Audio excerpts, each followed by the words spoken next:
everybody. This is Nick. And I am Josh. And we're here at the Mardon Resort in beautiful Othello, Washington.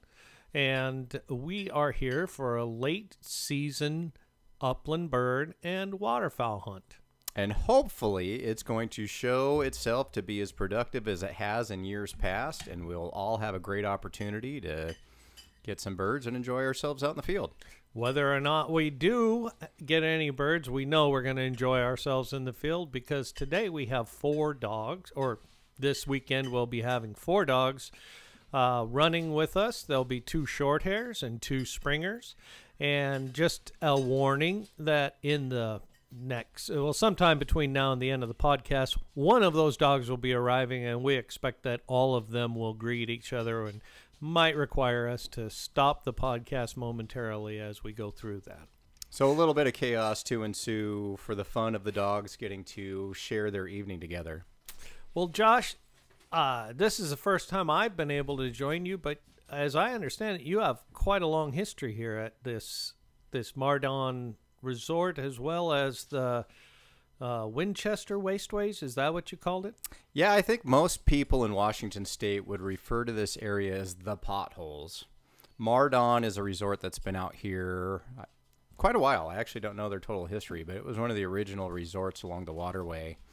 And the neat thing about this area is that there is a lot of public land that is both owned by Washington State, and the federal government has a lot of their wildlife units out here. So there is more than a couple hundred acres in pockets that people can access and have hunting, fishing.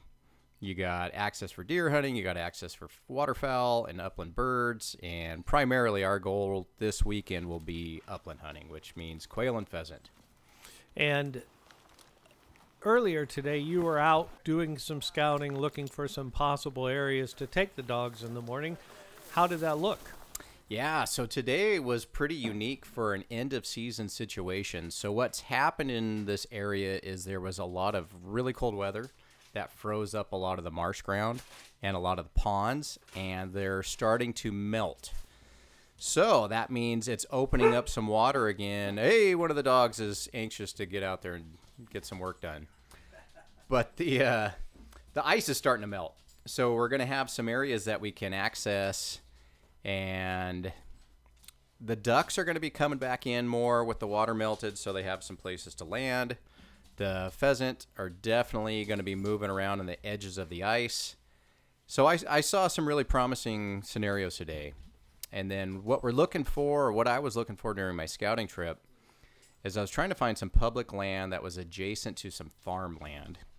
So what happens is you get these birds, they want to get into the cornfields, and then they will roost, i.e. nest, hide, hang out in the public land across the streets from these ag areas, and that's what we're going to be targeting. So I found 4 spots that I am anxious to get these dogs in and see what they can find.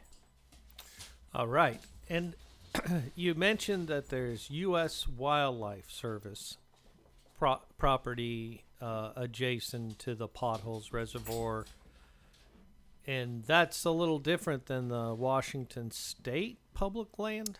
Yeah, so the federal land, one thing that is really unique about it is they require steel shot, which is, what that means is when you're shooting BBs out of your shotgun, they have to be made of steel. And in theory, it's because it creates less risk to the wildlife because normal shotgun shells are made out of lead. So steel shot is, I would say, a more difficult ammunition to be effective with. But that's one of their rules, is we have to use steel shot. Okay. And does that affect our dogs any differently? I mean, there's some rules that the federal land has where you can only hunt certain days of the week in certain sections. And one of the sections we'll be hunting is only open Wednesday, Saturday, and Sunday. So when I was scouting today, I would have loved to hunt it. There was a lot of birds flying around, but we got to wait till tomorrow, which is on a Saturday. Okay, when we're talking about upland bird, what species fall under that? So we will be targeting quail and pheasant. There is also Hungarian partridge, and chukar is another upland bird, but we will not be getting into those most likely. Okay, so what else could we expect to see and possibly shoot tomorrow? I fully expect we will mostly see pheasant. There should be some pockets of quail that we can get into, and then we're also going to be jumping ducks in some of the marshy areas that will be pheasant hunting. And all this area is free for the average guy who has a hunting license and a dog or even no dog to go out and explore because it's public land. Absolutely. The federal wildlife area is open to anybody. In Washington State, there's a lot of public land. Washington has a lot, and the public land that Washington owns, you do have to get a Discover Pass, which is I don't even know what the price is right now. I think $35 a year. So once we go on state land, we will have to display our Discover Pass. But okay, is that federal something land's open. we carry with us? Yes. It is I guess you could say a parking permit you hang from your windshield. Oh, so we don't have to carry it. We can leave it in the vehicle. Yes, you leave it in your vehicle. All right, very good. Say, Josh, I know that you have a presence on YouTube in a different channel. Would you like to share with our listeners at this point what that is? Oh, I've recorded a few different, I'd say, outings with my wife that we've done. It's called oursecondhandlife.com. And what we have on there is some of our adventures with traveling and camping. We do some winter camping, some treehouse camping. I've got her very first buck that she shot is on there, so that's pretty entertaining. And trying to think what other, there's some dog training videos back when I was training a German wire hair. So we do have some content of actual dog training. Very good. That was long enough ago that the filming wasn't the greatest, but it's gotten quite a few views to show what a dog is capable of and how fun it is to actually hunt with your dog. Oh, I bet. I bet. Now, you are currently dogless, if I understand. Unfortunately, yes. Our last dog passed away a couple years ago, and we have decided at this stage in life to take a break from dogs and let our friends have them, and we just kind of tag along and enjoy their efforts. So tomorrow you will be taking people who have some young dogs, some older dogs, some experienced and some not so great experienced dogs, and you'll be kind of showing them where they can likely locate some birds. That would be the goal, and what I'm really excited about, Nick, is you've got what's your two dogs that you have? I have 2 English Springer Spaniels. And then the other dogs we're going to be hunting with are both Shorthair Pointers, German Shorthair Pointers. Yeah. And I believe you've had both types of dogs before. I have, indeed. I've had and raised several litters and then subsequent dogs of German Shorthairs. I've also had Weimaraners, English Pointer, and then the English Springer Spaniels. I found that the Pointer breed is a high-energy, high-intensity dog that really requires quite a bit of exercise. And now as I'm reaching into... I find I don't have the intensity or the physical stamina to keep up with some of those dogs. So, well, you look as tough as you always look. Well, so thank you. Thank you. I fully expect you'll show us all up tomorrow. I totally expect you'll be disappointed, but I appreciate that. Yeah. And so what have you seen the difference between the Pointers versus the Springers? Well, the Springer Spaniel is a very loyal dog that loves to be with their owner and tends not to hunt for other people ever. Ever. They really like to stay close, and they like to please their owner. That means that they can lay down in your front room of your house for 6 hours and not move, and that's just fine with them because it's not until you stand up that they need to go outside again. The German Shorthair, on the other hand, is, at least in my experiences, has been much less interested in pleasing the owner and much more interested in making progress on their own life.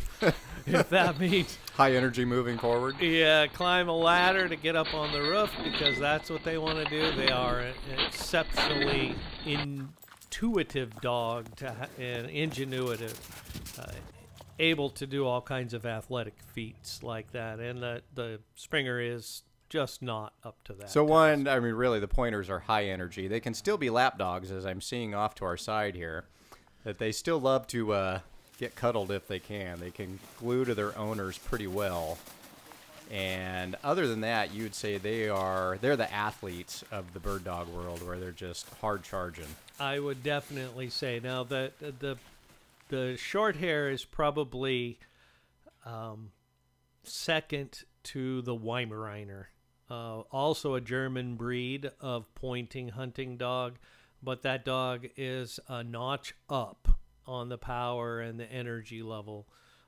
They are so unhappy being left alone that they tend to chew up couches and tear up personal experience. Tear up things. There are several episodes on different video options out there on the internet. If you Google Weimaraner, you're going to see that they are full of exploits. And although they're a great dog to raise, I don't think I'll ever return to that breed. You know what would be awesome is to have an episode on dog breeds, specific dog types, because there's so many variations that go into a bird dog, and it can really be tied into a person's personality. Like you said, age, athletic abilities. That'd be a good conversation to make recommendations on what specific dog a person should consider, especially when they're first getting into it. So, well, the exciting thing about this is we're going to have 2 pointing dogs and 2 flushing dogs. Not real sure how they'll do together. We might end up, my guess is we will work the flushing dogs off to, let's say, the thicker brush and off to the side and try to keep the pointers so that way they can each have their own abilities shine and not interact and overlap each other. But I would think if you could get a pointing dog and a flushing dog to work together and honor each other, it could be quite an impressive combo. If they could work in tandem. One of the elements of pointing dogs in the field trial is called backing. And that's when the first dog will find a bird and lock up on point, and the second dog will back, meaning it will stop intruding onto the space of the first dog and just hold its point, honoring the point of the first dog. Beautiful. Now that's something to see, and there are lots of good bird dogs that do that. Springer Spaniel, however, will never back because their whole breed is intended to creep up on the game and then spring into the air, flushing the game out. They are in England, where they were bred. They were intended to not only flush birds, but also other game like badgers, hares, deer, and even the bigger boars. They are a little bit bigger than the Cocker Spaniel, but it's interesting that the Cocker Spaniel and the Springer Spaniel are actually the same breed. The only difference is their size. And the Cocker Spaniel were selected out because they were a little smaller and they were used for flushing cocks or birds. And the Springer Spaniels are a little more versatile dog, where they were both for game and for birds. Around here, I use the Springer Spaniel just because it has to be a heavy enough and a strong enough dog that it can make through some kind of difficult terrain and some heavier brush that we have around here. Well, I'm excited to see what happens because we're going to be hunting some thick stuff. When I say thick stuff, I'm saying brush inside of cattails and sagebrush. And it's going to be, you got to really push through it. So you need strong dogs. You need dogs that are able to find the birds, chase them down, pin them, flush them. And then the only last challenge is seeing if any of us can actually hit anything when we pull the trigger. So that's yet to be seen. Well, hopefully we'll put something on the ground, and I'm hoping it will be you or one of the other guys, because I know my shooting this year has not been par. Well, I'm looking forward to it, Nick. I think this is going to be pretty cool. And hopefully we've got one young guy with us. 16, I believe, is one of our buddy's sons. And I don't think he's gotten a pheasant before. So. Oh, neat. So this could be the debut, last day of season. Couple experts out in the field getting the young man his first bird. I have one of these two dogs with me today. Was with me on my birthday. And Happy late birthday. I was not shooting very well. And I had missed several birds. And on the last stretch, right before we hit the truck, I heard a flapping right next to me, just down to my left. And it just immediately stopped. And normally that's not the way birds break out of the brush. I started peering down through the grass, and I noticed my little white and black one holding the bird in her mouth. Wow. So she had not waited for it to flush because I think she knew didn't better. have any confidence in me anymore. But she did bring the dead. She held it for several minutes until it finally succumbed. So she actually killed it? Oh, yeah, she just held on to it.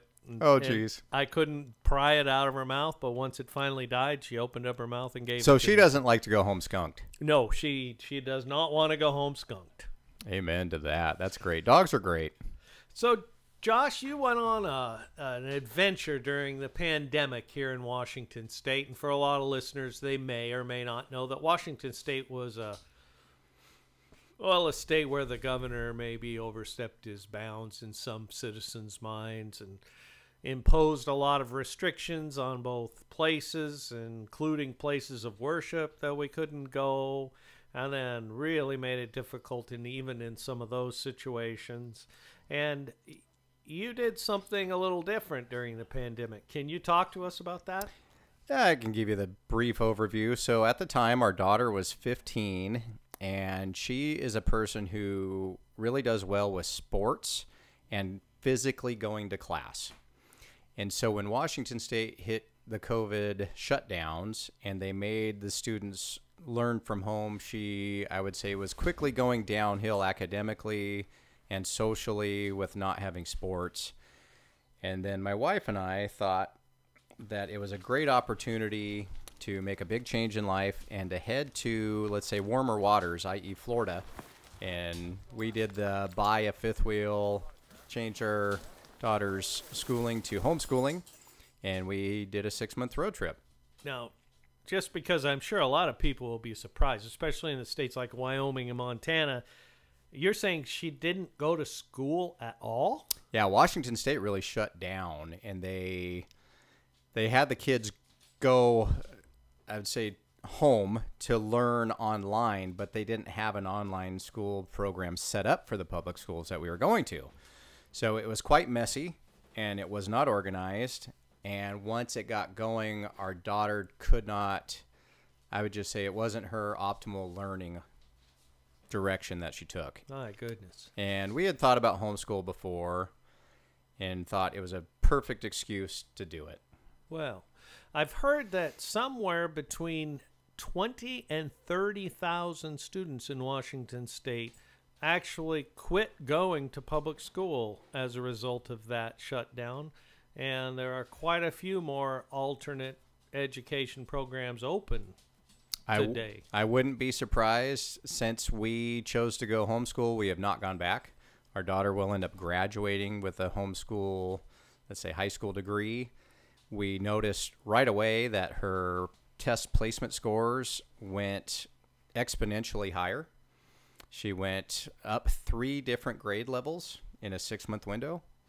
So everything that we were doing from a homeschool perspective showed to be more effective for her academically. Well, now, is she allowed to still participate in school sports then? She can. So she's still, now that our schools are back open, she is playing basketball, and they definitely encourage the homeschool kids to participate in basketball or participate in sports, even though they're not actually physically going to the school for academics. Oh, I guess that's a good thing. Yes. So it's been good. So you took off and went for warmer climates. How long did that take you to do? We traveled through closed down states and open states and spent a couple weeks in Texas, and then we ended up going to Florida, and then we realized that Florida really was a wonderful state in so many ways, and so we stayed in Florida for almost 4 months before we came back in the spring the next year. And then by the time we were getting back, Washington was reopening. And so I'd say 6 months is a good experience to hit the road and see what else is out there. Were you working from, like, on the road, or were you working remote during that time? Yeah, my wife has TiatinTeas.com, which is an online tea business. So we stuffed our RV full of tea products, and we shipped while we were on the road. And the beauty is that everybody was at home not working but still getting money. So our tea sales went way up during that time, and it kept us occupied and busy and helped our tea business take off. So it was actually a really good time to focus on it. Okay, now are these teas like we wear or teas like we drink? This is tea, as in loose leaf drinkable tea from all over the planet that my wife purchases based on their quality and then repackages them for smaller shipments and boutique products. Very nice. So you were able to continue with that business while you were on the road. Correct. And what about you? Were you working? Well, I worked in the agricultural business for about 7 years, and I always tell people I packed in about 15 years of income in 7 years, because agriculture is a very labor-intensive, lots of hours, and when you work like that for a 7-year window, you just save everything. You don't have time to spend it. So we had definitely saved a little nest egg to support ourselves as we went. So that's a long way from Washington to Florida. I don't think you could probably go farther in the United States, in the contiguous United States, without, well, I'm not sure you could go any farther. Though. No, and we definitely spent some time down in the Keys, so we went as far as we could and got back. And then I will say the next year, my wife and I took a trip down to Puerto Rico as soon as it opened up, because we wanted to check that out also. And so we spent 2 weeks in Puerto Rico right after they opened up after COVID. We got there probably a day after they dropped all of their restrictions. And so Puerto Rico is a really interesting place. But rather than being you were more of a tourist on that. That was a tourist type opportunity, yeah. So let's go back and revisit. I know you stopped in Texas, and I know you spent a good time in Florida. Was there another state in your travels that you particularly liked? You know, honestly, I would say no. I would say what we saw was Texas and Florida were both really interested in, I'd say, individual rights. And they did a great job of respecting people's desires of how they wanted to protect themselves during the pandemic, but they didn't require certain behaviors. So, in other words, if you wanted to wear a mask, power to you. If you wanted to get your vaccinations, good for you. There wasn't an error of putting people down based on their decisions, which was a lot of why we enjoyed it. Some of the other states we went through, you could tell you either joined the crowd or there wasn't a very warm reception. Josh, I imagine most people don't do the kind of things that you did, where you quit a job and take your nest egg and go on an adventure with your high school age child without having to have crossed over a lot of fear and checked off some issues with what am I going to do to support my family? How am I going to make sure that I protect them in this time?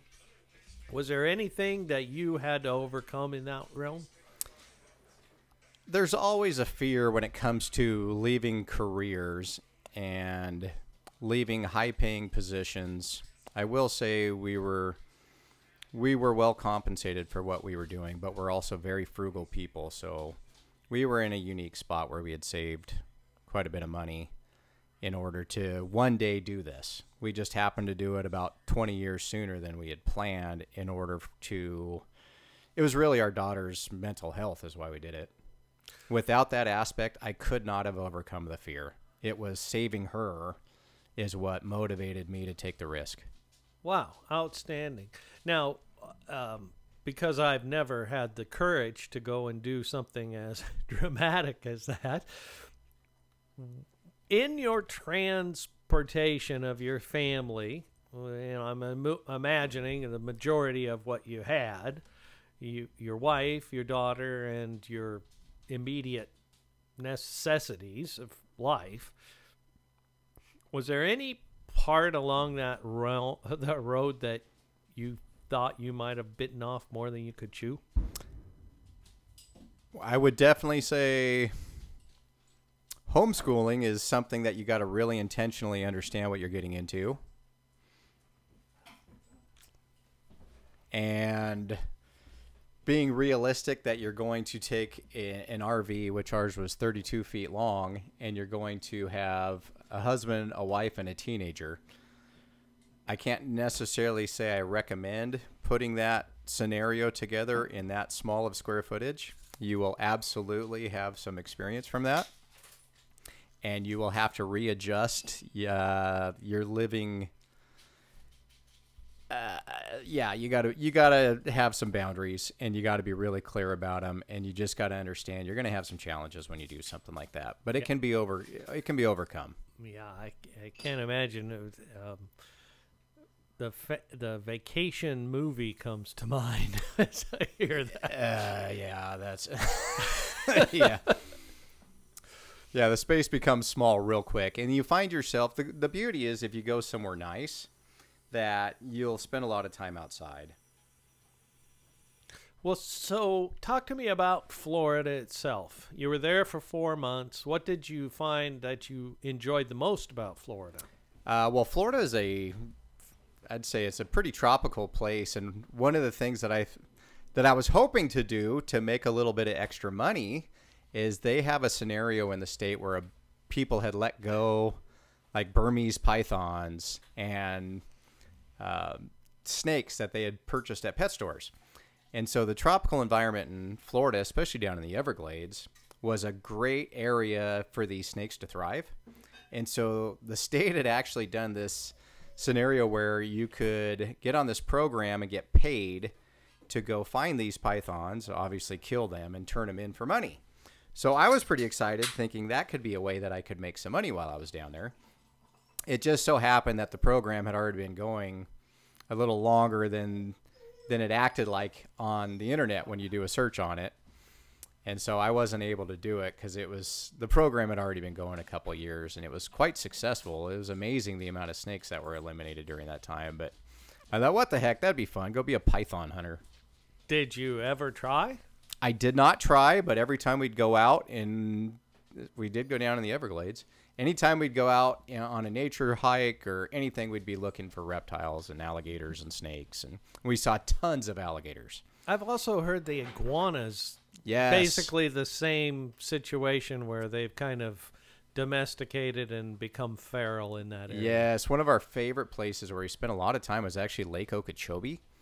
And what was fun about Lake Okeechobee is it's really well known for its bass fishing. Roland Martin was a really, let's say, a big character in the bass fishing tournaments. Shoot, it's probably been 20 years at least. And he kind of made Lake Okeechobee a famous bass fishing area. So I got the opportunity to go out with a semi-pro bass fisherman, and took me out on the lake, and we had a great time. And it really was excellent bass fishing. We caught, most of the fish were about 3 pounds. We caught some that were pushing 5 pounds. But what's fun while you're out on that lake, you'll see alligators swimming by. If you get up by the shore, you will see iguanas up in the trees. And a lot of times when you spook them, they dive bomb out of the tree and dive right into the water. So it's pretty interesting. My goodness. So the semi-pro bass fisherman, did you pay for a trip with him, or is this somebody you just... One of my buddies does bass tournaments in Eastern Washington, actually. And so he told me that he knew a guy who was at the lake at this time and referred me to him, and he was willing to take me out fishing. No kidding. It's great to know people. Oh, it was great. How small the world is. Once you find an area where people are interested in the same thing, it even shrinks even smaller. Yes. Now, I will say with Florida, one of the things that was going on then, and I would have loved to move to Florida. It was a wonderful place, wonderful people, everywhere we went. However, this was during a pandemic. So all the vacationers from Canada weren't there. All the people who were typically there for the winter weren't there. So I got to be in Florida with, I would estimate, 30% less people than would normally be in the area. So we were able to go all over Florida, hit whatever campsites, go down to the Keys. We went scuba diving. We were fishing out Cujo Bay. It was really wonderful. I'm afraid if I went back there now and all the people who moved there since, that I wouldn't get the same experience, but it's worth a try. Yeah, it's kind of like going back 20 years in time and then finding the paradise that was. Oh, my wife and I were out on the beach, and I would say it was every 100 yards was a person, and it felt like, I guess you could say, the apocalypse. And it was just magic to be out on Palm Beach and there's no people. Wow. So I loved it. It was wonderful. It's like, wow, this would have been like it was in the past with less population. So did you take the child to the Mickey Mouse capital? We didn't. However, once we got back to Washington that summer, my wife took my parents and our daughter back, flew there, and went to Disney World to get that experience. Oh. So they did do it. I just got to miss out on it. Oh. Well, I've been there once, and I had children, and I got to tell you, it's a magical kingdom. That's the only way to say about that. I don't know. It was busy and crowded and hot and muggy, and I remember chafing. And you see why I skipped it. I definitely understand. But boy, if you want to be there to be out on the beaches and chase pythons and catch largemouth bass, and we went out on the ocean fishing down there was phenomenal. The churches there were phenomenal. They did not close down during COVID. There was all kinds of wonderful worship and folks getting together. Doesn't mean people didn't get COVID. It's just they were willing to take the risk. Well, did you guys get COVID? I'm assuming I think I was one of the first actually in Washington to get COVID in the ag world. So, and I was sick. Well, that's what it does. To kind of bring this all back around, Potholes Reservoir also is a bass fishing place, isn't it? It is. It's got a lot of bass fishing. A lot of tournaments go on here. So maybe that'll be another podcast we can have in the spring once the bass fishing gets going. Why does my dog smell like a dead fish? Why does it? I don't know. Once in a while, actually, and I think it's just the fact that the hunting dog is a hunting breed, and they instinctively know that they need to cover their scent. And they're so lovely when they do that. They are lovely, and if it's aromatic, and the longer it's lied there, the more likely they are to push themselves and groom themselves in something that smells like dead fish. So the simple way to put it is they find something stinky, they're going to roll in it. Yes, they will. Well, Josh, I hope that tomorrow morning will fulfill all of our desires, and it looks like we've got our second group of people just staging outside, so I think it's a good time to wrap this podcast up. I want to thank you again for being a guide to the Potholes Reservoir and arranging this visit at Mardon Resort in Othello, Washington, and hope we're successful tomorrow as we are in our dreams tonight. I'm looking forward to it. Thank you very much.